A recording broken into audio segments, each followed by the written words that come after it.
Guys అందరు ఎలా ఉన్నారు? ఇవాళ అయితే మేము ఖైరతాబాద్ బడా గణేష్ దగ్గరకు అయితే వచ్చేసాము.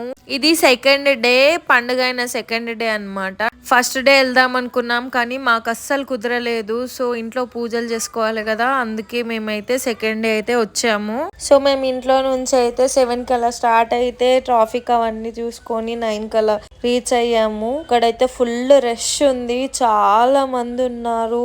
దేవుణ్ణి చూడడానికి చాలా మంది వచ్చారు. ఎంత బాగున్నాడు వినాయకుడు, అసలు చాలా బాగున్నాడు. లాస్ట్ ఇయర్ కూడా చూడడానికి వచ్చాను. రేపు నిమజ్జనం అంటే ముందు రోజు వచ్చాను. నాకు అస్సలు కుదరలేదు. అసలు వెళ్ళేసరికి నైట్ అయిపోయింది. అలౌ చేయలేదు, సరిగ్గా చూడలేదు. మేమైతే చాలా డిసప్పాయింట్ అయ్యాను.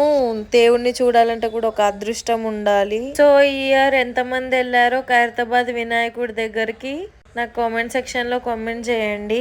వినాయకుడిని మనస్ఫూర్తిగా చూసుకుందామంటే ఒక్క నిమిషం కూడా ఉండనివ్వట్లే, రష్ అయిపోతుందని పంపించేస్తున్నారు. వినాయకుడిని అయితే దర్శించుకొని మేమైతే ఇంటికైతే స్టార్ట్ అయిపోయాం. ఇక్కడ హ్యాపీగా అయితే పడుకుంది, చాలా అలసిపోయింది పాపం. సో ఇవాళ మినీ వ్లాగ్ అయితే ఇదే. మీకు నా వీడియో ఎలా అనిపించిందో కామెంట్ చేయండి. అండ్ నెక్స్ట్ వీడియో వరకు వెయిట్ చేయండి. అంతవరకు సీ యూ, టాటా, బాయ్ బాయ్.